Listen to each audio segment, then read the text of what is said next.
MP కానందుకు బాధ ఉంది, no doubt. ఆత్మహత్యం చేసుకోలేను, కానీ డెఫినెట్గా ఐఎమ్ వెరీ హ్యాపీ. ఎందుకంటే నా సొంత నియోజకవర్గం ఉండి మా మదర్ సైడు ఫాదర్ సైడు గ్రామాలన్నీ ఉండిలోనే ఉన్నాయి. ఆల్మోస్ట్ ఉన్న 72 గ్రామాల్లో అట్లీస్ట్ క్లోజ్ బంధువులు అంటే ఒక 4 జనరేషన్స్ వెనక్కి వెళ్తే మరి క్లోజ్ బంధువులు ఆల్మోస్ట్ ఒక 30 గ్రామాల్లో ఉన్నారు. సో ఆ ఓన్ ఏదో బ్రహ్మోత్సవం సినిమాలో పూర్వీకులను ఎత్తుక్కుంటా మహేష్ కారు వేసుకుని దేశం అంతా తిరుగుతాడు కదా, అంత తిరగక్కల్లా అంత మా ఊళ్ళో ఉంటారు. ఒక పక్క ఉండి ప్రజలు చూస్తేనేమో కనుమూరు రఘురామకృష్ణరాజు అనే నేను అని చెప్పి చట్టసభలోకి పంపించారు. ఏ రకంగా ఉంది మీ ప్రయాణం గురించి చెప్పాలంటే ఏం చెప్తారు? యాక్చువల్గా స్టేట్ అంతా మరి 1-on-1 ఫైట్ అయితే నాది ట్రయాంగులర్ ఫైట్. సో నాది ట్రయాంగులర్ ఫైట్ కాకపోతే నాది ఒక 75,000 దాకా ఉండేది majority. But good, I'm very happy. నేనైతే ఒక 40-45 వరకు ఒక రకమైన క్యాల్కులేషన్లో ఎక్స్పెక్ట్ చేశా. ముందు నుంచి 40 అయితే గ్యారంటీ అని నేను చాలా మీటింగుల్లో చెప్పా. బట్ అది ఎక్కువ వచ్చింది. ఉమ్మడి రాష్ట్రంగా ఉన్నప్పుడు జగన్మోహన్ రెడ్డి మీద అయితే చాలా అనేక కేసులు ఉన్నాయి. కానీ రాష్ట్రం ఏర్పడిన తర్వాత ఆంధ్ర రాష్ట్రంలో బహుశా జగన్మోహన్ రెడ్డి మీద ఇదే తొలి కేసు అండ్ ఇదే తొలి ఎఫ్ఐఆర్ అయ్యే పరిస్థితి కనపడతా ఉంది. ఏ రకంగా చూడొచ్చు దీన్ని? ఎలా విజయాన్ని సాధిస్తారు మీ కేసు విషయంలో అంటే ఏం చెప్తారు మీరు? అంటే చట్టం న్యాయబద్ధంగా మరి పోలీసు వాళ్ళు కూడా న్యాయబద్ధంగా పనిచేస్తున్నారు. ఈ ప్రభుత్వంలో చంద్రబాబు నాయుడు గారి ప్రభుత్వంలో మరి అందరూ కూడా పోలీసులు అన్ని వ్యవస్థలు సక్రమంగా పనిచేస్తాయి అనడానికి దీన్ని ఒక నిదర్శనంగా చెప్పుకోవచ్చు. ఆయన పరిపాలనా దక్షతకు ఒక మచ్చుతునగ్గా దీన్ని పేర్కోవచ్చు. నా కేసు విషయంలో అయితే డెఫినెట్గా అన్ని ఎవిడెన్స్లు ఉన్నాయి. సో అంచేత అది పెద్ద కష్టం కాదు. ఆనాడు ఏ ప్రభుత్వంలో అయితే మీరు ఉన్నారో వైసీపీలో ఉంటూ వైసీపీ ఎంపీగా ఉంటూ ఆ ప్రభుత్వాలనే రెబల్గా మారి ప్రశ్నించడం జరిగింది, లేకపోతే జగన్మోహన్ రెడ్డికి ఎదురుగా మాట్లాడడం జరిగింది. ఈ రోజున అదే పరిస్థితి ఒకవేళ చంద్రబాబు నాయుడు గారు ఏమైనా తప్పు చేసినా లేకపోతే పవన్ కళ్యాణ్ గారు ఏమైనా తప్పు చేసే పరిస్థితి వస్తే అదే స్థాయిలో సేమ్ ప్రభుత్వాలని మీరు ప్రశ్నిస్తారా? టీడీపీలోనే ఉంటూ టీడీపీనే అనే పరిస్థితి వస్తుందా? ఏమంటారు మీరు? ఎందుకు చేస్తారు అసలు తప్పులు చేసే అవకాశమే లేదు, అవసరం అంతకన్నా లేదు, అవకాశం లేదు, అవసరం లేదు.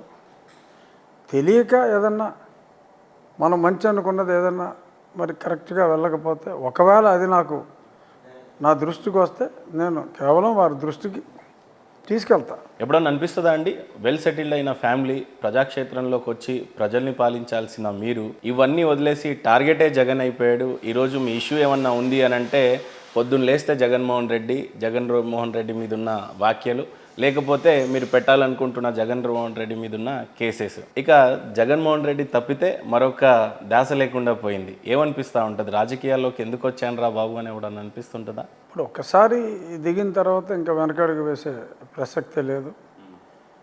చుట్టూ ఉన్న వాళ్ళు చాలామంది నిరుత్సాహపరుస్తారు. బట్ నాకైతే ఎప్పుడు జస్ట్ ఈవెన్ 0.1% కూడా ఇప్పుడు కూడా అనవసరంగా రాజకీయాల్లోకి వచ్చాము అన్నదే ఆలోచన రాలా.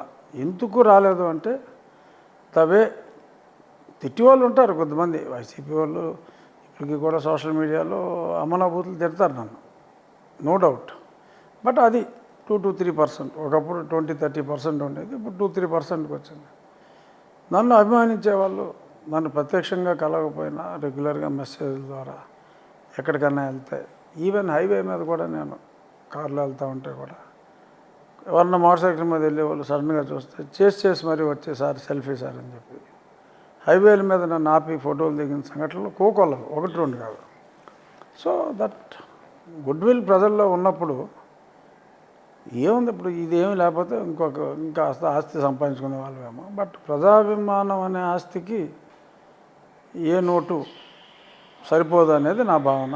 ఆ విషయంలో నేను I'm richer than Mukesh Ambani or Gautam Adani. ప్రజాభిమానాన్ని డబ్బు రూపంలో లెక్క పెడితే I'm much richer than any one of them.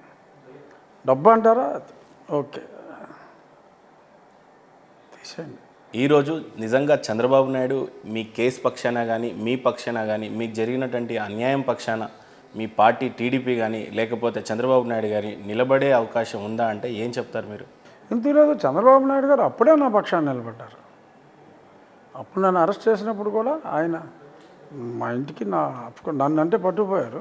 But నా వైఫ్తో, నా డాటర్ అండ్ సన్ అందరితోటి ఆయన టచ్లో ఉండి ఏమీ ఆధారపడద్దమ్మా అని చెప్పి ఆయన మాట్లాడి ఆయన వంతు కృషి ఆయన చేశారు. అదే కాకుండా మరి ప్రతి ప్రజా పోరాటంలో ఆయన ఎప్పుడు ఏ మీటింగులకు వెళ్ళినా కూడా మెజారిటీ ఆఫ్ ద మీటింగ్స్లో నా గురించి నా మీద జగన్మోహన్ రెడ్డి చేసిన అట్రాసిటీస్ చెప్పి అతని సైకో నేచర్కి ఒక ఎగ్జాంపుల్గా నా ఎగ్జాంపుల్ చెప్పేవారు ఆయన. సో నా పోరాటం ఆయన అప్పుడు కూడా నాకు ఎంతో సహకరించారు. అంటే పరీక్షలో విద్యార్థికి మార్కుల్ని ఈ బలంతో కంపేర్ చేస్తే 100% బలం ఉంది. ఒక పక్క మీ ఇంట్రెస్ట్ అంతా చూస్తే పార్లమెంట్లో కనిపిస్తూ ఉంటుంది, అక్కడ చూస్తే దేశ నాయకులంతా అక్కడ కనిపిస్తూ ఉంటారు. కానీ ఇక్కడ అసెంబ్లీలో అడుగుపెట్టారు. ఏ రకంగా ఈవెన్ పార్లమెంట్లో కూడా 100% మ్యాక్సిమం 99 అటెండెన్స్ నాదే. యాక్చువల్గా నేను 3 రోజులే నేను సంతకం పెట్టాల, 2 రోజులు సంతకం పెడతాం మర్చిపోయా. ఒక్కరోజు కరోనా వచ్చిన టైంలో నేను వెళ్ళలేకపోయా. 1 డేకి ఎగ్జామ్ చేశారు. ఆఫ్టర్ కరోనా వచ్చాక సాటర్డే వీకెండ్ వచ్చాక ఒక మండే నాడు క్లోజ్ చేశారు.